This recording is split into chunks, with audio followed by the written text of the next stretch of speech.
বলে মুসলমান হলো দুর্বল, মুসলমান পেচ্ছাপ করবে, তাও নবীজিকে জিজ্ঞেস করতে হবে আমি কেমনভাবে পেচ্ছাপ করব, কোন হাতে তাহারাত করব।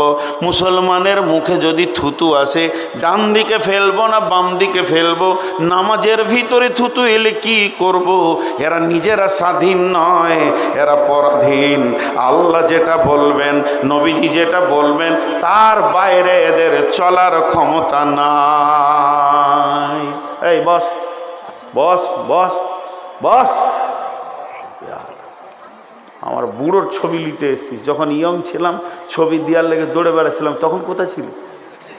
হ্যাঁ, এখন বুড়ি হয়ে গেছি তো ছবি নিতে এসছে, রসকস শেষ যে ছবি নিব। তো মুসলমান হলো। এবার আল্লাহ কি বলছেন, আমি আয়াতে যাচ্ছি। বিসমিল্লাহির রহমানির রহিম। ইন্নাল্লাহা আশতারা মিনাল মুমিনিনা আনফুসাহুম ওয়া আমওয়ালাহুম বিআন্না লাহুমুল জান্নাহ يقاتلون في سبيل الله فيقتلون ويقتلون وعدا عليه حقا في التوراة والإنجيل والقرآن ومن أوفى بعهده من الله فاستبشروا ببيعكم الذي بايعتم به وذلك هو الفوز العظيم। আল্লাহ বলছে মুমিনের জান আর মালকে আমি জান্নাতের বিনিময়ে কিনে নিয়েছি। মুমিনের জান আর মুমিনের মাল আল্লাহ জান্নাতের বিনিময়ে কিনে নিয়েছে। একটু অ্যাটেনশন হয়, মুমিনের সমস্ত মাল আর মুমিনের জান আর নিজস্ব নয়, আল্লাহ বলছে আমি জান্নাতের বিনিময়ে কিনে নিয়েছি। জান্নাতের বিনিময়ে আল্লাহ জান্নাত দেবেন, বিনিময় রেস্টি একটা হয় না, দলিলে লেখা আছে আপনার বাড়ির পাশে আমার 5 কাঠা জায়গা আছে আর আমার জমির পাশে আপনার 10 কাঠা জমি আছে, আমরা আপোস করলাম যে আপনার জমিটা আমাকে দিয়ে দেন, আলটা ভেঙে দিয়ে একটা জমি করে নিই, আর আপনার বাড়ির পাশে আমার 5 কাঠাটা আপনি নিয়ে নেন, এটাকে বিনিময় রেস্টি বলে। তো আল্লাহ তাবারক ওয়া তাআলা বলছেন আমি জানকে আর মালকে মুমিনের কিনে নিয়েছি। মুমিনের সঙ্গে আমি বিজনেস করব, কাফেরের সঙ্গে করব না। আমি বিজনেস মুশরিকের সঙ্গে করব না, মুনাফিকের সঙ্গে করব না। আমি বিজনেস করব তো মুমিনের সঙ্গে করব, মুমিনরা ওয়াদা ঠিক রাখবে, এর জন্য আমি মুমিনের সঙ্গে বিজনেস করতে চাই। আল্লাহ বলছেন আমি মুমিনের জানমালকে কিনে নিলাম, কিসের বিনিময়ে? বিআন্না লাহুমুল জান্নাহ, জান্নাতের বিনিময়ে। সেই জান ওই মাল কোন জায়গায় ব্যয় হবে এরপরে আমি আপনাকে বলবো। আমার আল্লাহ বলছে তোকে আমি যে জায়গায় জানকে ব্যয় করতে বলবো, যে জায়গায় মালকে ব্যয় করতে বলবো, এই মালগুলি জানকে তুমি সেই জায়গায় ব্যয় করবে। তুমি হলে রাখোয়াল, আমি তোমার কাছে ওগুলো রেখেছি। মালটা তোমার নয়, জানটা তোমার নয়। আমরা যতজন এখানে বসে আছি কেউ স্বাধীন নাই, কালকে আমি থাকার ইচ্ছা করছি। আল্লাহ বলছে না, তোকে তো আমি কিনে নিয়েছি, তুই চলে আয়, আল্লাহর হুকুমটাই হবে। আমি বলছি এখনো 20 বছর থাকবো, আল্লাহ বলছে তোকে মাত্র 6 মাস আমি রাখবো, ওটাই হবে। এবং সমস্ত আমার মাল একদম তিল থেকে তাল পর্যন্ত যত আমার মাল আছে সমস্ত মালকে আমার রব কিনে নিয়েছেন। কিসের বিনিময়ে কিনেছেন? জান্নাতের বিনিময়ে কিনেছেন। আল্লাহ বলছে তুই এক হাতে আমাকে তোর জান আর মাল দে, আর আমি আল্লাহ তোকে আর এক হাতে আমার জান্নাতকে তোর হাতে তুলে দিব। অতএব জান্নাতের বিনিময়ে কিনে নিয়েছি। ইকাতিলুনা ফি সাবিলিল্লাহ, আল্লাহর রাস্তায় গিয়ে তোকে জিহাদ করতে হবে। এই জান আর মাল নিয়ে আল্লাহর দ্বীনকে আগে বাড়ানোর জন্য তোকে মেহনত করতে হবে। ইকাতিলুনা ফি সাবিলিল্লাহ ফায়াকতুলুনা ওয়া ইউকতালুনা, প্রয়োজন হলে তুই কতল করে পিস পিস বানিয়ে দিবি রে, আবার প্রয়োজন হলে তুই নিজে কতল হয়ে যাবি। মেন হচ্ছে আমার দিনটা যেন ঠিক থাকে, আমার দিনের জন্য তোকে বানিয়েছি। এই পৃথিবীতে আমি আলু চাষ করতে চাই নাই, এই পৃথিবীতে আমি কচুর চাষ করতে চাইনি, এই পৃথিবীতে আমি ধান গম ধনে জিরে চাষ করতে চাইনি। আমি রব যেটা চেয়েছি, আমার কোরআনের চাষ সারা পৃথিবীতে চলবে। এই চাষটা তোদের কি করতে হবে? তোদের রক্তে এটা পৃথিবীতে এসেছে, তোদের রক্তের বিনিময়ে টিকে থাকবে, আবার তোদের এই রক্তে পৃথিবীতে এটা বপন হবে। অতএব আমি তোদের কাছে চাই, ইকাতিলুনা ফি সাবিলিল্লাহ, আল্লাহর রাস্তায় বেরিয়ে যাও এবং কি করো, মানুষকে তুমি কতল করে দাও, কেটে দাও, পিস করে দাও। আর কি করো, ফায়াকতুলুনা ওয়া ইউকতালুনা, প্রয়োজন যদি হয় তোমাকে কতল হতে হবে, তাতেও তুমি রেডি হয়ে যাও। বিশ্বনবী এশার নামাজ পড়ে বললেন বসে যাও, সাহাবীরা বসে গেলেন। আল্লাহর নবী বয়ান দিলেন, বয়ান দেওয়ার পর বলছে, যায়েদ কোথায় আছো? এ যায়েদ তুমি কোথায় রয়েছো? যায়েদ বললেন, লাব্বাইক সাদাকা রাসূলুল্লাহ, আমি রেডি হয়ে আছি। এরপর আল্লাহর নবী বললেন, যায়েদের পর জাফর ইবনে আবি তালেব তুমি কোথায় আছো? আবু তালেব বললেন, লাব্বাইক রাসূলুল্লাহ, আমিও হাজির আছি। এরপরে নবীজি বললেন, যায়েদের পর আবি তালেব, যায়েদের পর জাফর ইবনে আবি তালেব। এরপরে নবীজি বলছেন, আব্দুল্লাহ ইবনে রাওয়াহা তুমি কোথায় আছো? আব্দুল্লাহ ইবনে রাওয়াহা মজলিসে দাঁড়িয়ে বললেন, ইয়া রাসূলুল্লাহ, আমিও রেডি আছি। বিশ্বনবী বললেন, নিজের নিজের আত্মীয়র সঙ্গে মোলাকাত করে নাও, আগামীকাল সকালে উঠে তোমরা তবুকের অভিযানে বেরিয়ে যাবে। সেখানে বেঈমানরা কোরআনকে পৃথিবী থেকে তোলার জন্য রেডি হয়ে গেছে। আর তোমাদের বসে থাকা চলবে না, উঠো, তোমরা জাগো, মুসলিম জাগো, চলো ওই জায়গায় তোমাদেরকে পৌঁছাতে হবে। হযরতে যায়েদকে বললেন, যায়েদ আমি তোমাকে প্রধান সেনাপতি করে পাঠালাম, তোমার পরে জাফর ইবনে আবি তালেব মুতার তবুকের যুদ্ধে দ্বিতীয় সেনাপতি হবে। তখন যায়েদ বুঝে নিল, এই পৃথিবীতে আমি আর থাকবো না, আমি আর শ্বাস নিতে পারবো না, আমার রুজি শেষ হয়ে গেছে, পৃথিবী থেকে আমাকে আল্লাহর জন্যে পেয়ারা হয়ে চলে যেতে হবে, কোরআনের জন্যে দুনিয়া ছেড়ে দিতে হবে। বিশ্বনবী বললেন, দ্বিতীয় সেনাপতি করলাম জাফর ইবনে আবি তালেব। জাফর ইবনে আবি তালেবের পর 3 নম্বর সেনাপতি করলাম আব্দুল্লাহ ইবনে রাওয়াহাকে। যখন এই কথা বলা, জাফর ইবনে আবি তালেব বুঝে নিলেন, আমার জীবনের শেষ ঘন্টা বেজে গেছে, আর আমি পৃথিবীর শান্তি নিব না, আর আমি পৃথিবীতে থাকবো না, আমার যাওয়ার পালা পড়ে গেছে। এরপরে বিশ্বনবী বললেন, জাফর ইবনে আবি তালেব হবে 3য় সেনাপতি। যুদ্ধের ময়দানে তোমরা 4র্থ সেনাপতিটা তৈরি করে লিও, আমি তোমাদেরকে বলে দিলাম, আমি 3খানা বানিয়ে দিলাম। তখন জাফর ইবনে আবি তালেব বুঝে নিলেন, আমার জীবন শেষ হতে চলেছে, আর আমি পৃথিবীর বুকে থাকবো না, আমি চলে যাব। তারা তো পেছন টানেনি। আল্লাহ তাবারাক ওয়া তাআলা বলছেন, ইউকাতিলুনা ফি সাবিলিল্লাহি ফায়াকতুলুনা ওয়া ইকতালুনা, প্রয়োজন হলে তুমি গর্দন দিয়ে দাও, আবার প্রয়োজন হলে তুমি গর্দন নিয়ে নাও। জি, 3 জন সাহাবী গেলেন, যুদ্ধের মহড়া শুরু হয়ে গেল। প্রথম হযরতে যায়েদ যুদ্ধ পরিচালনা করতে লাগলেন। যুদ্ধের পরিচালনা করতে করতে কয়েকজন বেঈমানকে জাহান্নামের টিকিট দেওয়ার পর নিজে শাহাদাত বরণ করলেন। হযরতে জাফর ইবনে আবি তালেব ধরে গিয়ে ইসলামের পতাকাটা ধরে নিলেন। যেহেতু তাকে 2য় সেনাপতি বানানো হয়েছে, বেঈমানরা ডান হাতটা কেটে দিল, বাম হাতে করে ধরেছেন, বাম হাতটা কেটে দিল, 2 পায়ে দিয়ে জড়িয়ে ধরেছেন, এরপরে দাঁত দিয়ে জড়িয়ে ধরেছে, 2টি পাকে কেটেছে।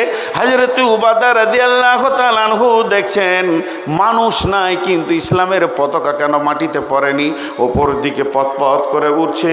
দৌড়ে গিয়ে দেখছে কেউ নাই। হযরত হযরতে জাফর পতাকাটাকে দাঁত দিয়ে ধরে রেখেছে। উনি যখনই ধরে নিলেন সঙ্গে সঙ্গে বললেন, ভাই উবাদা, আমার বিদায় সালামটা রসুলকে দিয়ে দেবে, আমি যেন জান্নাতের সেন পেয়েছি, বিদায় নিতে চলেছি। হযরতে জাফর চলে গেলেন। তৃতীয় নম্বর সেনাপতি আব্দুল্লাহ ইবনে রাওয়াহা দিনকে বাঁচানোর জন্য এগিয়ে চলে এলেন।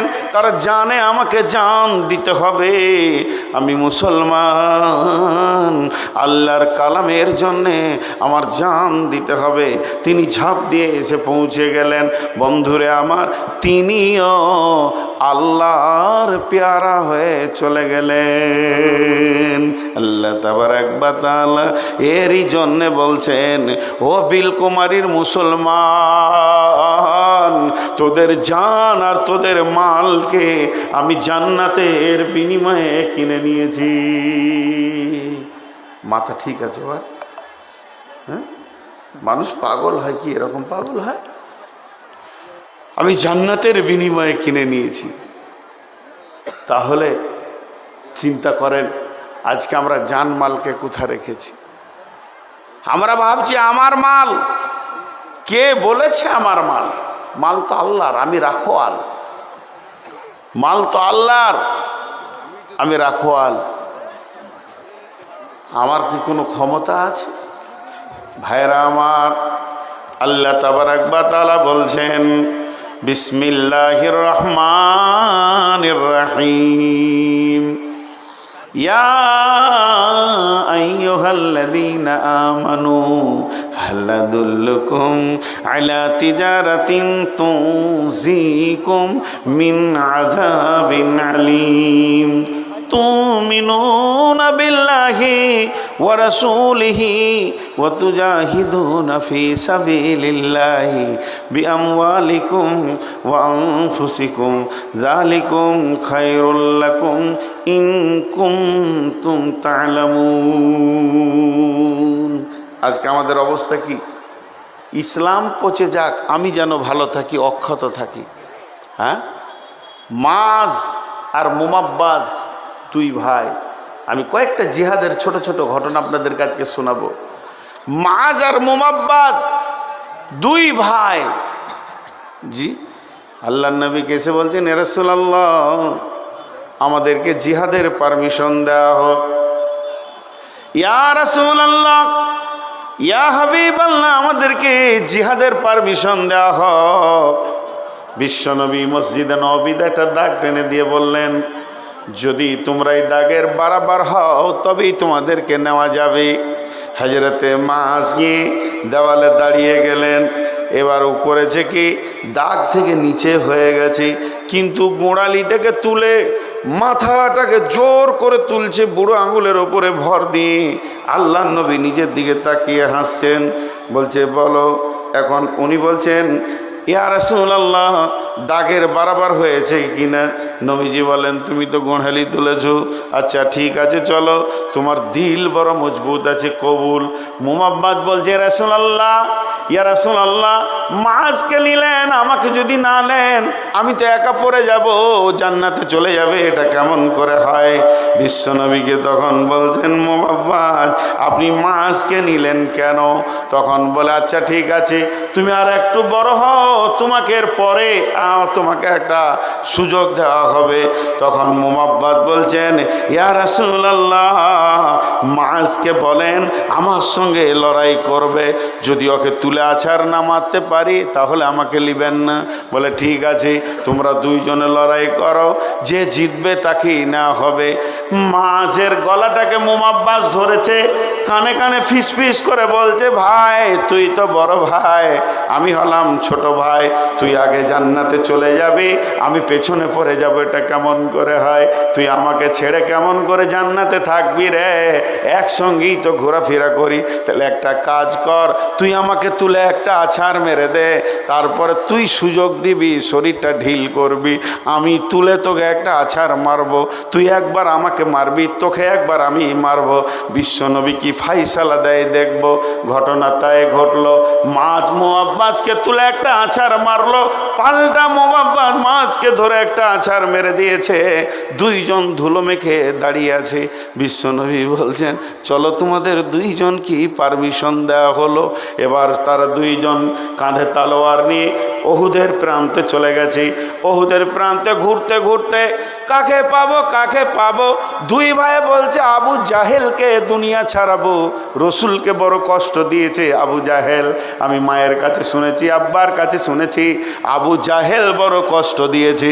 সাহাবীদের ভিতরে খুব ঘোরাঘুরি করছে। বড় সাহাবীরা বলছে তোরা ছোট মানুষ, একটু চুপ থাক, এত বাড়াবাড়ি কেন? কাজের কাজ যখন শুরু হবে তখন দেখা যাবে। বলে চাচা আমাদের আর বাচক মানছে না, তর সইছে না, একবার আবু জাহেলকে দেখিয়ে দাও। এইভাবে গিয়ে জামার কোন ধরে টানছে। কার জামা ধরে টেনেছিলেন? আব্দুর রহমান ইবনে আওফের জামা ধরে টানছে। বলে চাচা আবু জাহেল কোনটা? বলে আবু জাহেল কি করবি তোরা?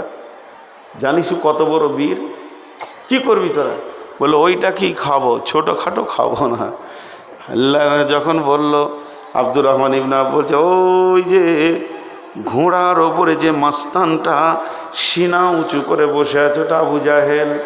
দুইজন চলে গেল, একদম ওদের ভিড়ে ঢুকে গেল। এমনি করে নিচে থেকে বলছে তুমি আবু জাহেল? বলে হ্যাঁ আমি আবু জাহেল। সত্যি তুমি আবু জাহেল? বলে হ্যাঁ আমি আবু জাহেল। কেয়ার করছে না, ছোট ছেলে তো, ওই লাগে আবু জাহেলও তো গুরুত্ব দিচ্ছে না। তুমি যে নবীজিকে মেরেছিলে সেই আবু জাহেল? বলে হ্যাঁ আমি সেই আবু জাহেল। তুই যাকে খুঁজছিস আমি সেই আবু জাহেল। মাছ বলছে তোকে আর লয়, মারলো, কোপ পায়ে গিয়ে কোপ পড়লো। তখন আবু জাহেল বুঝে নিয়েছে ওরে বাবা ছোট মরিচ হলে কী হবে, ঝাল তো অনেক বেশি রয়েছে দেখছি। মাঝের যখনই দাঁত পড়েছে সঙ্গে সঙ্গে মোহাব্বাজ আর একটা কোপ মেরেছে। আবু জাহেল ঘোড়া থেকে নিচে পড়ে গেল। যেই নিচে পড়ে গেল বলে আর কি আর করা যাবে না। আবু জাহেল মাঝের এখানে একটা কোপ মারলো, হাতটা লটকে গেছে, সামান্য চামড়াতে আটকে আছে, এরকম লড়ছে। মাঝ কি করলো, এই হাতটা আমার ডিস্টার্ব করছে বলে পায়ে রেখে টেনে ছিঁড়ে দিয়ে এক হাতে দুই ভাই আবু জাহেলকে মাটিতে শুইয়ে দিল। কেউ কেউ বলে ওই অবস্থায় একজন বড় সাহাবী গিয়ে আবু জাহেলের দেহ থেকে মাথাটা আলাদা করে দিয়েছিলেন। কোনো ঐতিহাসিকবিদরা বলছেন না, মাজ আর মোমাব্বাজ দুইজন শিশুকে দিয়ে আল্লাহ আবু জাহেলের মতো মাস্তানটাকে কবরে শুইয়ে দিয়েছে। তার মানে কি, ইকাতিলুনা ফি সাবিলিল্লাহ, হে মুসলমান তোমরা জাগো, আল্লাহর জন্য জান দিতে হবে, একদিন আগে একদিন পরে। এত ভিজে বিড়াল হলে হবে না, তাহলে তোমরা লুটে লুটে সব চলে যাবে। আল্লাহ তাবারাক ওয়া তাআলা বললেন তোদের জানকে আমি কিনে নিয়েছি, জান দিবি তো জান্নাতুল ফেরদাউস পেয়ে যাবি, কারণ জান্নাত তোদের জন্য অপেক্ষা করছে, হুর পরীরা তোদের জন্য গান গাইছে। হে মুজাহিদের দল, ফি সাবিলিল্লাহি বিআমওয়ালিহিম ওয়া আনফুসিহিম, আল্লাহ তাবারাক ওয়া তাআলা বলছেন আমি তোদের জান এবং মালকে কিনে নিয়েছি। হাজি ভাই একদম বিরক্ত হবেন না, বসেন বসেন বসেন। এমন কিছু শীত আসেনি, যথেষ্ট পরিমাণে এখন মানুষের শীত কমে গেছে। এ তো গেল একটা। জি, আল্লাহ তাবারাক ওয়া তাআলা কিয়ামতের মাঠে বিচার নেবেন। কেমন বিচার নেবেন? তুমি মাল কোথা খরচা করেছো আর জান কোথা খরচা করেছো। জান কোথা খরচা করতে হয় আমাদের জানা নাই, আর মাল কোথা খরচা করতে হয় এ জ্ঞানটাও আমাদের নাই। ছোট দুটি আরও ঘটনা আপনাদেরকে শোনাতে চাই, কিন্তু মানুষ ব্যাপক হারে উঠছে, কেন উঠছে বুঝতে পারছি না। আজকের বায়ান কি আপনাদের বিরক্ত লাগছে নাকি? তার জন্যে আজকের বায়ান খালি জিহাদের ওপরে বলবো, নিয়ত করে নিয়েছি, তাতে আপনাদের যতই বিরক্ত লাগুক। কারণ জিহাদ নামে বক্তব্যটা আমাদের কাছে বিলুপ্ত হয়ে গেছে, যে সাহাবীরা কিভাবে দিনকে এনে আমাদের হাতে তুলে দিয়েছেন। জি ভাই একটু ভাবেন, একটু। আমাকে ডাকছে কে? ও আচ্ছা আচ্ছা আচ্ছা আচ্ছা, আপনাদের বিরক্ত লাগছে নাকি? এবার একটা ঘটনা শুনেন। ঘটনা দেখেন সাহাবীদের সাহস কেমন ছিল, আল্লাহ জানকে কিনে নিয়েছেন। আর ওখানে কি বলছেন, ইয়া আইয়ুহাল্লাযীনা আমানু, হে ঈমানদারেরা, হাল আদুল্লুকুম আলা তিজারাতিন তুনজিকুম মিন আযাবিন আলীম, তোমাদেরকে কি এমন একটা ব্যবসা শিখিয়ে দেব না যে ব্যবসাটা করলে তোমরা আযাবে আলীম থেকে বেঁচে যাবে। তুমিনুনা বিল্লাহি ওয়া রাসূলিহি ওয়া তুজাহিদুনা ফি সাবিলিল্লাহি বিআমওয়ালিকুম ওয়া আনফুসিকুম যালিকুম খায়রুল লাকুম ইন কুনতুম তা'লামুন।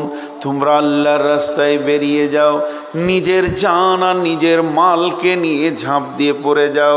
জান যাবে তো শহীদ, বেঁচে থাকবে তো গাজী। তুমি এত দামি হয়ে যাবে আল্লাহর কাছে। আর এই জান মাল দিয়ে দিনকে বাঁচানোর নামই হলো তুমি একজন প্রকৃত মুমিন। আমার সঙ্গে যে ওয়াদা করেছ, বিবাইয়িকুমুল্লাযী বায়াতুম বি ওয়া যালিকা হুয়াল ফাওজুল আযীম। আল্লাহ তাবারাক ওয়া তাআলা বলেন, কে এমন আছো আমার সঙ্গে ব্যবসায় বসবে বলো, আমি তোমার সঙ্গে ব্যবসা করতে রাজি আছি। ওয়াদান আলাইহি হাক্কান ফিত তাওরাতি ওয়াল ইনজিলি ওয়াল কোরআন। আমার আল্লাহ বলছেন, এই একই ওয়াদা, তোর জান নিব মাল নিব, আমি জান্নাত দিব। এই জানমাল আর জান্নাতের ওয়াদাটা আমি কোরআনে করেছি, তৌরাতে করেছি, ইনজিলে করেছি, সব জায়গায় আমি করেছি। অতএব শুনে লাও, তোমরা জানমাল নিয়ে রেডি হয়ে যাও। আমি আল্লাহ যখন তোমাকে ডাকবো তখনই তোমাকে কাজে লাগতে হবে। জি, ছোট্ট একটা উদাহরণ দিই আপনাদের সামনে। আমি একটা খাসি কিনেছি আপনাদের এই বিলকুমারিতে। উদাহরণটা মন দিয়ে শুনবেন। মনে অনেক আশা আছে যে খাসিটাকে সামনে কোরবানিতে আল্লাহর রাস্তায় জবাই করব, ওটাকে কোরবানি দিব। দিয়ে যার কাছে খাসিটা কিনেছি সে আমার কাছে 20,000 টাকা দাম নিয়েছে। তার সাথে দাম দর কমপ্লিট, 20,000 টাকা দিয়ে দিলাম। খাসিটা তার ঘরে আমি রেখেছি। বললাম, ভাই আপনি জমায় রাখবেন, আমি 300 করে টাকা আপনাকে দিয়ে দিব, পার ডে 10 টাকা করে দিব আমার খাসিটা রাখার জন্যে, আর আমার যখন দরকার হবে তখন নিয়ে যাব। জি ভাই, খাসি আপনার, পুষেছেন আপনি, খাইয়েছেন আপনি, বড় করেছেন আপনি, অনেক দাম হয়েছে আপনার কাছে। আমি যখন টাকা মিটিয়ে দিলাম, খাসি আর আপনার নয় আমার, কিন্তু আমি রেখেছি ভাড়া আপনার ঘরে। আমার যখন দরকার হবে আমি ঠিক টেনে নিব, ডেকে নিব, নিয়ে নিব। এর নাম হলো আমার মাল। এরপরে আমি নিয়ত করেছিলাম কি কোরবানিতে দিব, কিন্তু আজকে রাত্রিতে আমি বাড়ি গিয়ে দেখছি বাড়িতে খবর আলাদা। কালকে আমার বাড়িতে লোক আসবে 3 দিন পর। কালকে আমি শুনলাম 3 দিন পর আমার মেয়েকে আমার ছেলেকে দেখতে আসবে। তো আমি খুশি হয়ে গেলাম, যা খাসিটা কাজে লাগিয়ে দিই এখন। তা আমার নিয়ত ছিল কোরবানি করে দিলাম। মেয়েকে দেখতে এসছে সেই দিনে জবাই করে দিলাম, কিংবা ছেলের বিয়েতে জবাই করে দিলাম। যখন আমার দরকার থাকবে, মাল আমার রেডি আছে, আমার মন গেলে আমি নিয়ে চলে যাব, আপনার আটকাবার নাই। তো আল্লাহ তাবারক ওয়া তাআলা বলছে, তোরা আমার ওই কিনা খাসির মতো পৃথিবীতে আছিস। যখন যাকে আমার প্রয়োজন হবে আমি টেনে নিব, টেনে নিব, টেনে নিব, জবাই করে নিব। তোকে দিয়ে প্রয়োজন হলে কাউকে জবাই করে নিব, কিংবা তোকে জবাই করে নিব কাউকে দিয়ে, এটা আমার ব্যাপার। কোরআন তোকে জবাই করে যদি লাভ হয়, তাহলে কোরআন যদি ওপর দিকে উঠে তো তোকে জবাই করব। আর তুই যদি কাউকে কাটিস, তাহলে আমিও কোরআনের বদলার জন্য তোকে কাটিয়ে নিব। আমি তো রক্ত যোগে ভাবি না, আমি ভাবি আমার দিন ইসলাম পৃথিবীতে প্রচার হোক, এটা আমার চিন্তা। এবার ঘটনা কি, হযরতে আমর বিন জমু, হযরতে হানজালা, এগুলো হলো এক একটা শহীদের নাম। হযরতে আমির হামজা শহীদের সর্দার হবে কিয়ামতের মাঠে। যত শহীদ আজ পর্যন্ত হয়েছে তাদের সর্দার হবে হযরতে আমির হামজা রাদিয়াল্লাহু তাআলা আনহু। তেনাকে টুকরো টুকরো করে কাটা হয়েছিল। আল্লাহ বলছে তোকে ভাবতে হবে, তোকে ভাবতে হবে আল্লাহ এখন কি চাইছে। একটা কথা বলি আপনাদেরকে, এখানে যারা 4 চাকা 2 চাকা চালাতে পারেন ড্রাইভার আছে না নাই? এখানে আপনারা যারা ড্রাইভার আছেন একবার মুখ খুলেন। ড্রাইভার কতগুলো আছেন? মোটর সাইকেল হোক আর 4 চাকা হোক, আছে না নাই? আচ্ছা, তো গাড়ির সঙ্গে ড্রাইভার কথা বলে কি বলে না? গাড়ির সঙ্গে ড্রাইভার কথা বলে কি বলে না? প্রতি মুহূর্তে কথা বলে, প্রতি মুহূর্তে কথা বলে। রোড দেখবে গাড়ি চলছে, গাড়ি বলবে আমাকে এখন 3 নম্বর গিয়ার দাও, এখন 2 নম্বর গিয়ার দাও, এখন 1 নম্বর দাও, এখন রোড খালি আছে টপে দাও। গাড়ির সঙ্গে ড্রাইভার একটা অ্যাডজাস্ট করে থাকে, এই জন্য গাড়ি আগে দৌড়তে থাকে। কারণ ওই রকম যদি ওর জ্ঞান না থাকে ও ড্রাইভার হতে পারবে? ওকে যদি পেছন থেকে বলা হয় 3 নম্বর দে রে, তবেই দিবে, তো ড্রাইভারই লাগে। কারণ গাড়ি দ্রুত গতিতে দৌড়বে, তার ভিতরেই ও গাড়ির সঙ্গে কথা বলবে, গাড়িকে দেখে বুঝে নিবে, গাড়ির শব্দতে বুঝে নেবে, রাস্তা দেখে বুঝে নিবে যে আমার কাছে এখন কোন গিয়ারটা চাইছে। কথাটা বোঝাতে পারলাম? আর যে এটা বুঝতে পারে না সে কি ড্রাইভার? একটা মজার কথা শোনাই। ওই বাস, আগেকার ম্যানুয়াল বাস, এখন তো সব ডিজিটাল হয়ে গেছে, ছোট ছোট গিয়ার হয়ে গেছে। এরকম করে জোরে ঠেলতে হতো, এই রকম ঠেলতে হতো গিয়ার, দেখেছেন বড় গিয়ার? হ্যাঁ, ওই পুরাতন বাস এক ড্রাইভার চালাচ্ছে, আর ওখানে এক মুরব্বী মেয়ে বসে আছে, বয়স্কা নানি দাদি বসে আছে। হঠাৎ বাসটা চলতে চলতে পাংচার হয়েছে। পাংচার তো হতেই পারে, আর সেই পুরাতন যুগের বাস এখনও চলছে ঢান ঢান করে। তো সে পাংচার হয়ে গেছে, সমস্ত লোক নেমে গেছে, এবার পাংচার সারছে। তখন ওই মুরব্বী মেয়েটা বলছে গাড়িটা তো খারাপ হবেই, গাড়িটা তো খারাপ হবেই, আমি তো দেখছি যখন থেকে চেপেছি খালি খুচুর খুচুর করছে, খুচুর খুচুর করছে। ওই খারাপ করলে গাড়িটাকে, বুঝতে পেরেছেন কিনা? আমি বুঝে ফেলেছি, আসলে ও জানে না যে গিয়ার চাইছে গাড়ি। জি, সাহাবীরা ছিলেন দিনের গাড়ির গিয়ার চানো ড্রাইভার। সাহাবীরা কেমন ড্রাইভার ছিলেন? চোখে দেখে বুঝে নিতেন এখন দিন কি চাইছে, আল্লাহ কি চাইছে। প্রকৃত প্রেমিক ওই, প্রকৃত প্রেমিকা ওই যে তার প্রেমিক এবং প্রেমিকার মন আর চেহারা দেখে বুঝে নেবে আমার কাছ থেকে এখনো কি চাইছে। প্রকৃত স্ত্রী ওই যে স্বামীর চেহারা দেখলে বুঝে নেবে আমার কাছ থেকে কি চাইছে। প্রকৃত স্বামী ওই যে স্ত্রীর মুখ দেখলে বুঝে নেবে যে এখন আমার কাছ থেকে ও কি পেতে চাইছে। কথা বোঝাতে পারলাম? কথা বলে না? এতটি লোক চুপ করে আছেন, কথা বুঝলেন? আরে হ্যাঁ না বলে না, বুঝলেন? তাহলে আমাদের কাছে দুটো জিনিস আছে, এখন দিন ইসলাম কি চাইছে এটা জালসা করতে হবে না, প্রেমিক যে সে বুঝে নেবে। কেমন? দুটি উদাহরণ শুনেন। বিশ্বনবী ওহুদের যুদ্ধের দিন, বিশ্বনবী ওহুদের যুদ্ধের দিন বর্মা পরেছিলেন, লোহার জামা পরেছিলেন।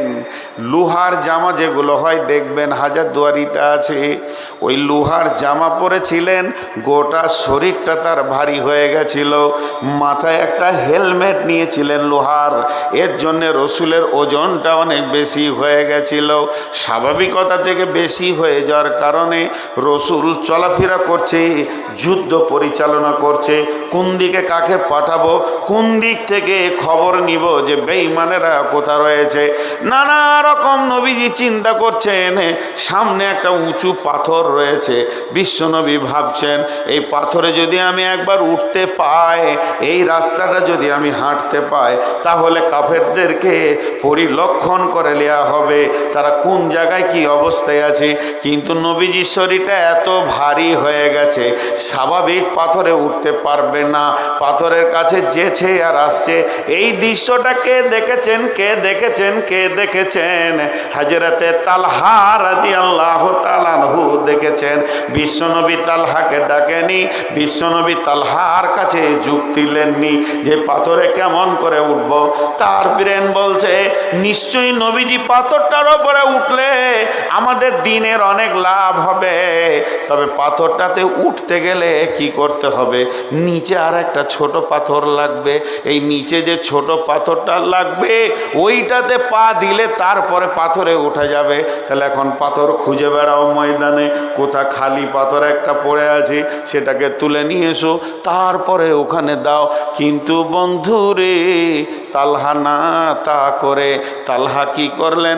দৌড়ে গিয়ে ওই বড় পাথরটার নিচে শুয়ে গেলেন, আর শুয়ে গিয়ে বললেন, ইয়া রাসূলুল্লাহ, আপনি আমার বুকে পা দিয়ে উঠে যান, আমি আপনার জন্যে সিঁড়ি হয়ে গেলাম।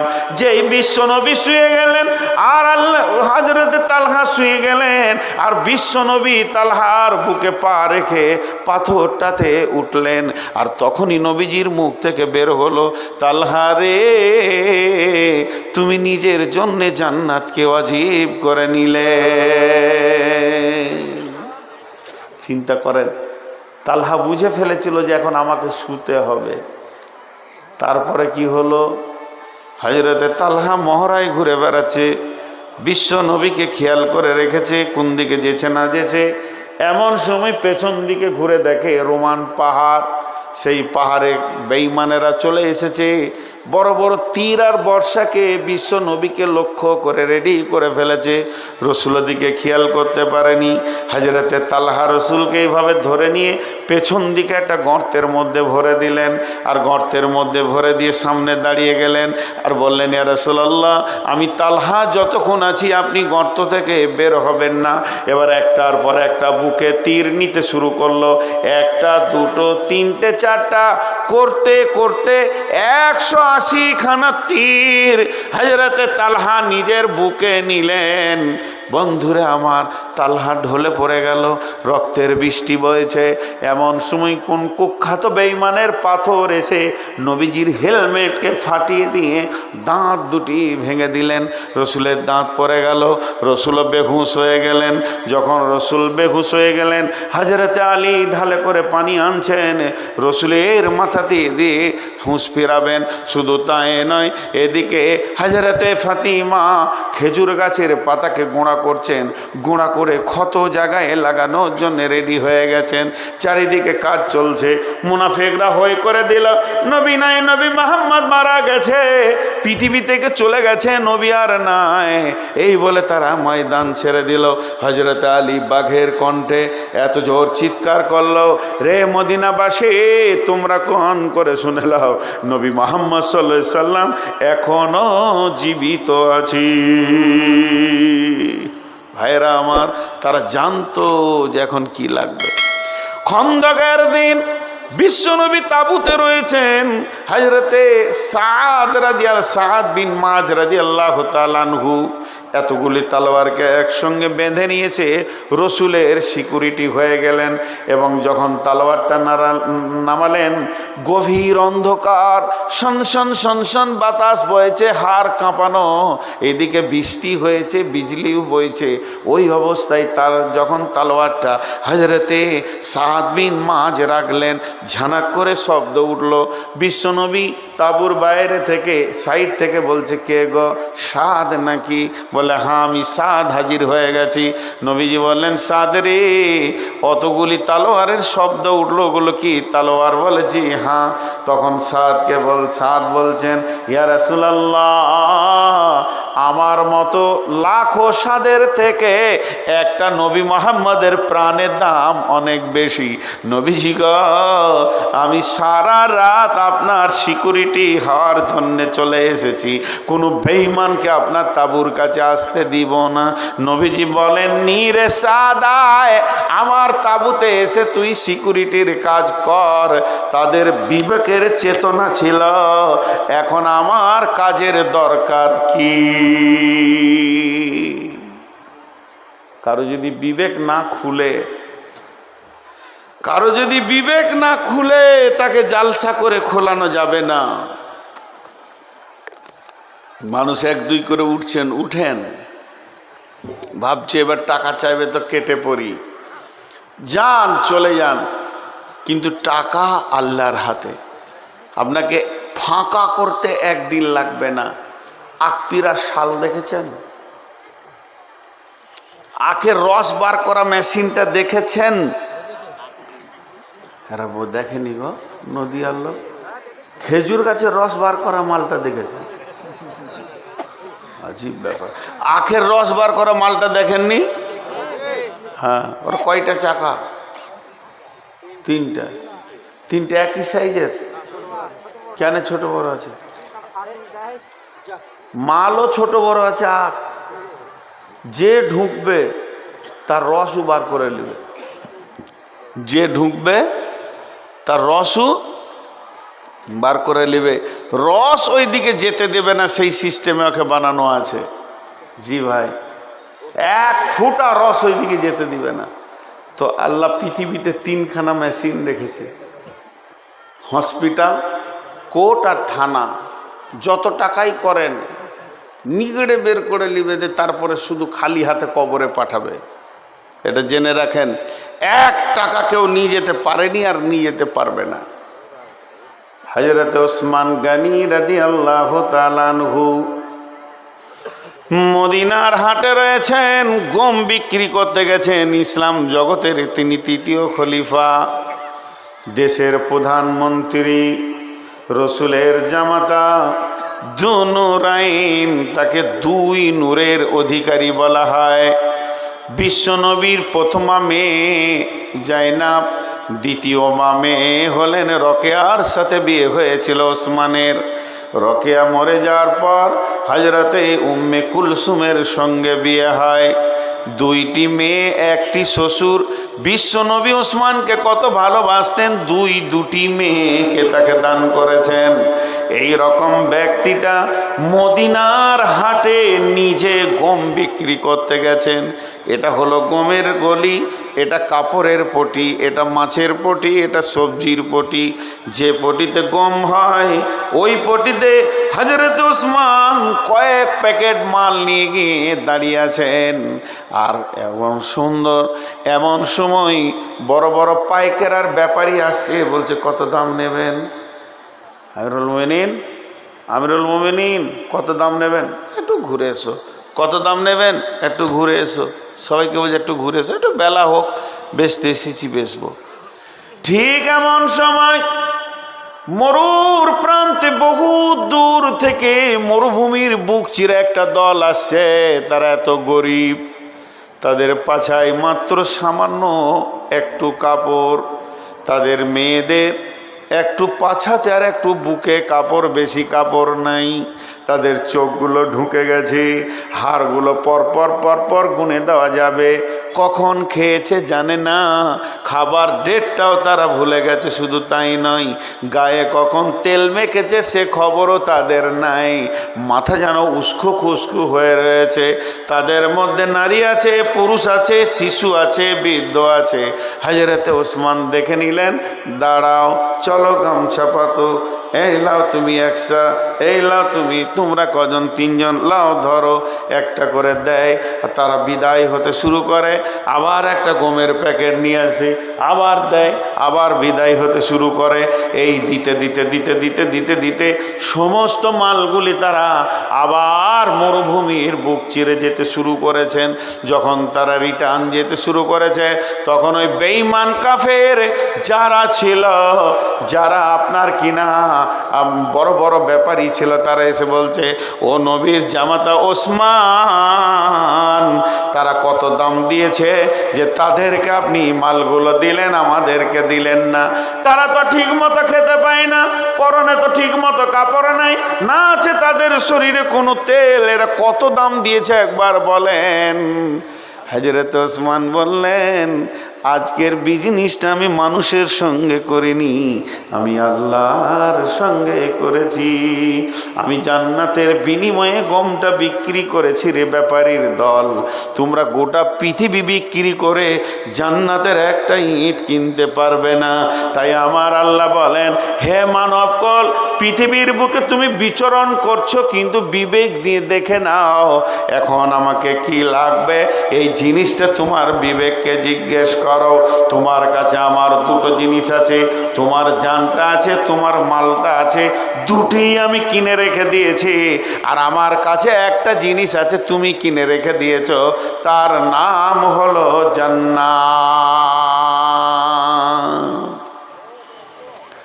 আজকে আমাদের অবস্থা শেষ। আমরা এইভাবে জান দিতে পারবো না। আমাদের জান দেওয়ার মতো টেন্ডেন্সিটাই নেই, জান দেওয়ার মতো টেন্ডেন্সিটাই নেই, খালি জান নেওয়ার বুদ্ধিটা খুব আছে। হ্যাঁ, তো আমাদের দিকে যদি কোনো ঝামেলা হয়, একটু যদি চেঁচামেচি হয়, তো সাইড থেকে আরেকজন বলবে, মার, যত টাকা লাগে আমি দেবো, মার মার, আর লাশ ফেলে দে, লাশ ফেলে দে, যত টাকা লাগে আমি দিব। মুসলমান এই জায়গায় টাকা খরচা করে, আসল জায়গায় টাকা খরচা করে না। আমরা জানি না যে কোন জায়গায় আমাদেরকে টাকা খরচা করতে হবে। চলেন একটু আগিয়ে যাই, দেখি সাহাবা রাদিয়াল্লাহু আজমাইনেরা কোন কোন খাতে তারা নিজের টাকাকে ব্যয় করেছেন। আল্লাহ তাবারাক ওয়া তাআলা বলেছেন যে মাল তো আমার। রাসূলুল্লাহ সাল্লাল্লাহু আলাইহি ওয়াসাল্লাম বলছেন, মান কাতা মেরা সাওয়ারিসিহি কাতা আল্লাহু মিরাসাহু ইয়াউমাল কিয়ামাতি ফিল জান্নাহ। কিয়ামতের মাঠে যেদিন জান আর মালের হিসাব শুরু হবে, এদিকায় তোর হিসাব আমি নিব। সারা জীবনে 3 কোটি টাকা ইনকাম করেছো, কোথা ব্যয় করেছো বলো। এদিকে এসো, তোমার কাছে আমি হিসাব নিব। তুমি সারা জীবনে, তোমাকে 70টা বছর জীবনে বয়স দিয়েছিলাম, এই বয়সটাকে কোথা ব্যয় করেছো বলো। তো জান আর মাল এমন একটা জিনিস আমাদের কাছে আল্লাহর রাখা আছে, যেটা শেষ হয়ে যাবে। ভাইরা আমার, আমি আপনাদের কাছে ছোট্ট করে আর একটা খবর তুলে ধরছি। সেটা কি, আল্লাহ তাবারাক ওয়া তাআলা যখন খন্দকের যুদ্ধ অনুষ্ঠিত শুরু হয়ে গেল, বিশ্ব নবী খবর দিয়ে দিলেন সাহাবীদেরকে, রে আমার সাহাবীরা শোনো, এদিকে কাফের বেঈমানেরা মক্কা থেকে এসে মদিনার আশেপাশের লোককে খেজুর দিয়ে হায়ার করে চলে গেছে। বিশ্ব নবীর কাছে খবর পৌঁছালো, মক্কা, মদিনা থেকে মক্কা 400 কিলোমিটার দূরে, শিলিগুড়ি থেকে এসে কোনো লোক পলাশিতে যুদ্ধ করতে পারবে না। তাহলে আশেপাশের লোককে হায়ার করতে হবে, স্থান জায়গা ঠিক করতে হবে। কাফেরেরা তাই করেছিল। বিশ্বনবী সাহাবীদেরকে মসজিদে নবীতে নিয়ে বসে গেলেন। বসে যাওয়ার পর বলছেন, হে আমার সাহাবীরা, ওরে রসুলে, আমার উম্মতেরা, আল্লাহর গোলাম, শোনো, আমি শুনেছি মক্কার কাফের মুশরিকেরা আশেপাশে আমাদের গোত্রগুলোকে হায়ার করে নিয়েছে। তোমরা কি জানো? বলে জানি। তাহলে হে আমার সাহাবীরা, তোমরা কান করে শোনো, আমি বলছি তোমাদের ঘরে যত খেজুর আছে, খেজুরগুলোকে তোমরা মসজিদে নববীতে জমা করে দাও।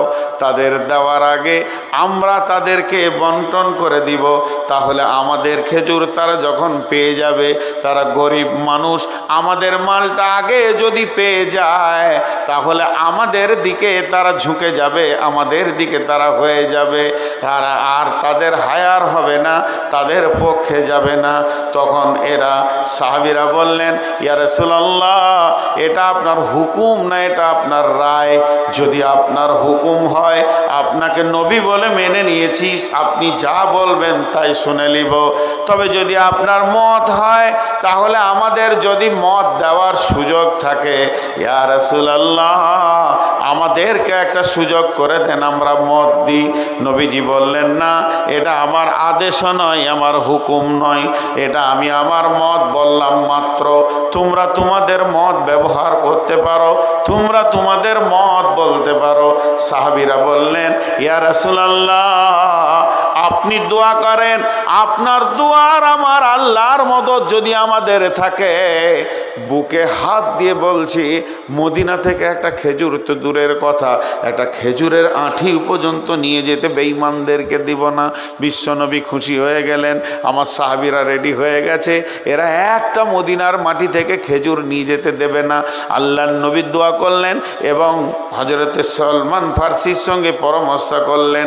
হযরতে সলমান ফার্সি বললেন, ইয়া রাসূলুল্লাহ, এখানে তাবুক, এখানে আপনার কি না পরীক্ষা খনন করে দেয়া হোক। ওই যুদ্ধটাকে খন্দকের যুদ্ধ বলা হয়। হযরত সালমান ফার্সির কথাতে বিশ্বনবী মদিনায় পরীক্ষা খনন করে দিলেন, একটা বড় খালকে খনন করলেন। ওই খালটা খনন করতে গিয়ে আরও লম্বা ইতিহাস আছে। বিশ্বনবী যখন জোরে গাঁইতি মারলেন, পাথর থেকে একটা চিলকি বের হয়ে এলো আগুনের, আর ওই আগুনের ছটা দেখি নবীজি বললেন, আলহামদুলিল্লাহ, আল্লাহ আমাদেরকে বিজয়ী দিয়েছে, নিশ্চয়ই আমরা বিজয়ী পাব। এরপরে পরীক্ষা খনন হয়ে গেল। মদিনার সমস্ত মেয়েদেরকে একটা তাঁবুতে দিয়ে হযরতে খানসাকে ডিউটি দিলেন। পুরুষরা আর এক জায়গায় রয়েছে। এবার চলছে, খালি ওরা ওই দিকে এসেছে 1000, ওরা এসেছে ওখানে মানে পরপারে রয়েছে, ওরা ওই খালটার ওই পারে, আর মদিনাওয়ালারা মদিনা খালের ভিতরে রয়েছে। এরা খালি বলছে তোরা আয়, তারপরে দেখছি। আর মুসলমানরা বলছে খালি একবার খাল পার হয়ে যা, লাশ ছাড়া তোদেরকে জীবিত ফেরত যেতে দিব না। এই চলতে চলতে 1 দিন গেল, 2 দিন গেল, 3 দিন গেল, 1 মাস গেল, 2 মাস যখন চলে গেল, তখন ওখানে আবু সুফিয়ান দেখছে যে উটগুলি এনেছিলাম, উটগুলি তো শেষ হয়ে যাচ্ছে, প্রতিদিন হাজার হাজার লোকের খাবার, তাহলে তো উটগুলি শেষ হয়ে যাচ্ছে। আবু সুফিয়ান বলল, আর বেশি বাড়াবাড়ি করা যাবে না, এখন আমাদেরকে মক্কা পালিয়ে যেতে হবে। বন্ধুরে আমার, বিশ্বনবী দোয়া করে দিলেন, দোয়া কবুল হয়ে গেল। ওই রাত্রিতে এত ঝড় আর এত বৃষ্টি হয়েছিল, শিলা বর্ষণ, হাড় কাঁপছে তত্তর তত্তর করে, সব হাড় কাঁপানো ঠান্ডা, আর গোটা এলাকায় শিলা বর্ষণ। যেমন বর্ষা তেমন ঝড়, তেমন বিজলি, তেমন কাড়াক, তেমন ভয়ানক রাত শুরু হয়ে গেল। আল্লাহর হুকুমে বেঈমানদের একটাও তাবু ছিল না, ছিঁড়ে ছিঁচড়ে তুলে সমস্ত তছনছ করে দিয়েছিল তাদের মালকে। এখন ঘটনা ঘটল কি, গভীর রাত্রিতে আল্লাহর নবী তার জামাতা আলীকে ডাকলেন, আলী রে, একবার খবর লাও আমার চাচা আবু সুফিয়ান কি করছে। হযরত আলী গেলেন, ধীরে ধীরে ধীরে ধীরে আঁধারে গিয়ে দেখছেন খালের ওই পারে আবু সুফিয়ান এমনি করে বসে থুত্তুর থুত্তুর থুত্তুর থুত্তুর করে কাঁপছে, একটা তাঁবুর গায়ে বসে আছে। আর কয়েকজন তার পার্টির নেতা, যারা নেতা গোছের বড় বড় কাফের বেঈমান, আবু সুফিয়ানকে ঘেরে দাঁড়িয়ে রয়েছে। এবং আবু সুফিয়ান ওখান থেকে বলছে যে আমাদেরকে আর থাকা যাবে না, নানা রকম আলোচনা করছে। হযরত আলী বলছেন, আমি আমার তীরটাকে রেডি করলাম, তীরটাকে ফলা লাগিয়ে আবু সুফিয়ানের দিকে রেডি করলাম। আমি ছাড়বো আর আবু সুফিয়ান দুনিয়া ছাড়বে, আমি তীর ছাড়বো আর আবু সুফিয়ান দুনিয়া ছাড়বে। আমি যদি সেদিন তীরটা ছেড়ে দিতাম, তাহলে আবু সুফিয়ান ফাতে মাক্কার পর কালেমা পরে ঈমান এনেছিল, ওর দ্বারা আর ঈমান আনা সম্ভব হতো না, জাহান্নামে চলে যেত। কিন্তু আমি তীরটা ছাড়তে পারলাম না। আমার বিবেকের ভিতরে একটা চেতনা এলো, নবীজি আমাকে মারতে বলেনি, দেখতে বলেছে, আমি নিজে স্বাধীন কিভাবে মারতে পারি। যখন এই কথা মাথায় চলে এলো, আমি তীরটা আর ছাড়লাম না। নবীজিকে এসে সমস্ত ঘটনা শুনিয়ে দিলাম। ইয়া রাসূলুল্লাহ, আপনার চাচা থরথর করে কাঁপছি। এ কথা যেই বলা, হযরতে নবী মুহাম্মদুর রাসূলুল্লাহ সাল্লাল্লাহু আলাইহি ওয়াসাল্লাম বললেন, কে আছো? ওই পারের গোপন খবর এনে আমাকে দেবে। তোমাদের মধ্যে কে আছো বলো। যে সাহাবীটা উঠে দাঁড়ালেন, ওর নাম হচ্ছে হযরতে হুযাইফা। হযরতে হুযাইফা বললেন, আল্লাহ ইয়া রাসূলুল্লাহ, আপনি আমার জন্য দোয়া করেন, আমি তাদের গোপন খবরকে নিয়ে এসে হাজির করে দিব। বিশ্বনবী বললেন, হুযাইফারে যাও। হুযাইফা যখন যেতে শুরু করলেন, হুযাইফা নিয়ত করলেন, বললেন আর মক্কায় আসবো না, আর আমি বেঁচে থাকবো না। তার কারণ হচ্ছে কাফেরদের ভিতরে আমি একা নিরস্ত্র গিয়ে আমি সেখান থেকে খবর আনবো। তার মানে আমার অবস্থাটা এতই দুরূহ হবে, তারা আমাকে মেরে শেষ করে দেবে। কিন্তু বিশ্বনবী দোয়া দিলেন আর বললেন, হুযায়ফা রে, ওদের গোপন খবরটা এনে দাও। হযরত হুযায়ফা বলছেন, আমি এই হাড় কাঁপানো শীতের ভিতর দিয়ে ধীরে ধীরে ধীরে ধীরে খালে নামলাম। নামার পর আবার ওই দিকে খালে উঠলাম। উঠার পর ওদের ভিড়ের ভিতরে ঢুকে গেলাম। যখন আমি ওদের ভিড়ের ভিতরে ঢুকে গেলাম, তখন আবু সুফিয়ান একটা করে ওখানে আইন রচনা করছে, আর সেই আইনটা পর পর পর পর পর পর পর পর শোনানো হচ্ছে। আবু সুফিয়ান কি বলে জানেন? হে মক্কার লোকেরা, নিজের নিজের হাত ধরো। এই জায়গাটা বোঝার চেষ্টা করবেন, এর মধ্যে কত মজা লুকানো আছে দেখেন। সবাই তোমরা হাত ধরো। আমি এদিকে একটা হাত ধরলাম, এদিকে একটা হাত ধরলাম। আমাদের হাত ধরাধরির ভিতরে যে থাকবে না সে আমাদের দুশ্মন। তাহলে হুযায়ফা গেছে ওখানে খবর নিতে। তো হুযায়ফা বলছে, আমি কি করব? আমি ডান দিকের একজন হাত ধরে নিলাম, বাঁ দিককার একজনের হাত ধরে নিলাম। হাত ধরার কাজটা শেষ হয়ে গেল। এরপরে হুযায়ফার কাজে আবু সুফিয়ান বলছে, যারা তোমরা হাত ধরেছো একে অপরকে নাম জিজ্ঞেস করো। আধার রাতে কি কুবুদ্ধি চলছে, তা হাত ধরে ধরে একে জিজ্ঞেস করছে, তোর নাম অমুক, তোর নাম অমুক। উজ আছে দুজনকে জিজ্ঞেস করবে, তোর নাম, তোর নাম। তার মানে কি, নামে বোঝা যাবে বাইরের মাল ঢুকেছে কি না। হুযায়ফা বলছে মনে মনে, আমি কি করব, আমি নামটা চেঞ্জ করে নিলাম। আমি তো আল্লাহর গোলাম। আমি বললাম আমি আব্দুল্লাহ, আব্দুল্লাহ মানে আল্লাহর গোলাম। আমি আর আমার নাম বললাম না। কেউ আমাকে জিজ্ঞেস করছেন আপনার নাম কি, আমি বললাম আমি আল্লাহর গোলাম, এরকম আর কি।